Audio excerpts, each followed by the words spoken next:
어릴 적 꿈이 무엇이었습니까? Ballerina. 네. 발레리나요. 어릴 적 당신의 놀이터는 어디였나요? 도서관. 도서관. 네. 말씀 듣기에 그 명문대를 나오셨다고요? Yale, Oxford, and Harvard. 예일, 옥스퍼드, 하버드. 다 나오셨어요. 관광고 아니에요? 세 개를 나올 수가 있나? 시간상? 시간상 안 되는데요, 보통. 학교 동문 중에서 유명하신 분이 계시다면 누가 있을까요? Barack Obama. 오바마예요. 동명이인은 아니겠죠? 아니, 보라까지 똑같은데. 예. 아, 가장 존경하는 인물은 누굴까요? 어머니. 어머니. 어머니. 네. 당신을 한마디로 표현한다면 무엇일까요? A lawyer who wishes she were an artist. 아주 그 진짜 베일에 쌓여 있는 분인데 예, 저희가 한번 자리에 모셔서 얘기를 한번 들어보도록 하겠습니다. 나와주세요. 네, 오늘의 멘토입니다. 아시아 여성 최초로 하버드 법대 종신 교수이십니다. 우리 석지영 씨. 반갑습니다. 네, 반갑습니다.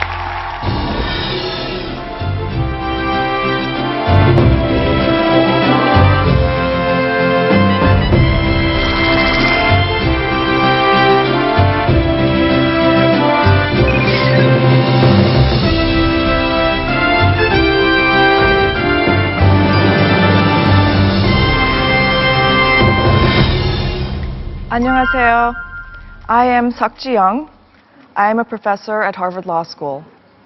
In 2006, when I was 33 years old, I joined the faculty at Harvard Law School. And in 2010, I became the first Korean to be appointed to Harvard Law School's permanent faculty as a tenured professor of law. This moment in my career triggered a tremendous amount of interest from Koreans, and I found that in order to honestly answer these questions, I had to reflect on the story of my life. So let me tell you a little bit about my story.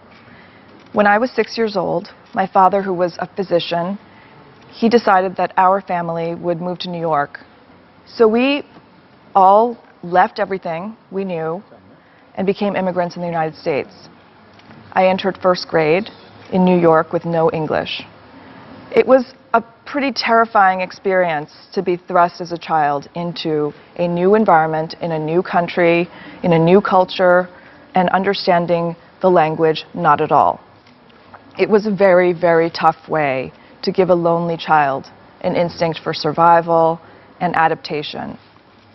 When I learned to read, though, books became my refuge and my comfort. My mother saw my love of books. Every day she picked me up from school. She took me to the local library for several hours before supper.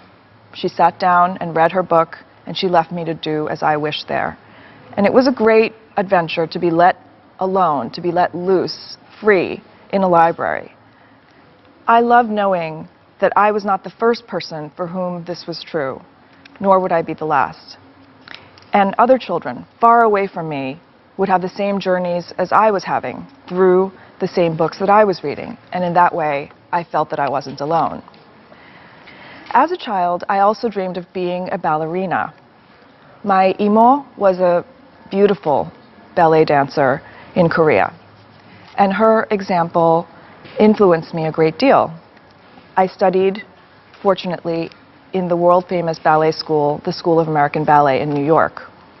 I became obsessed with the study of ballet at this school. But when I reached 9th grade, I kept a promise I made to my parents to stop dancing. They opposed my training to be a professional ballerina because of the intense time and commitment it would take, which would require serious compromises with my high school education. And I suffered a child's heartbreak at losing the thing that made me feel most alive. After giving up my childhood dream of being a ballerina, I went through years of mourning. During my teenage years in New York, I felt quite lost. I thought that quitting ballet was supposed to be for excelling in high school, but I was not doing well. I could not adapt to the strictures of high school. They just didn't work for me. I didn't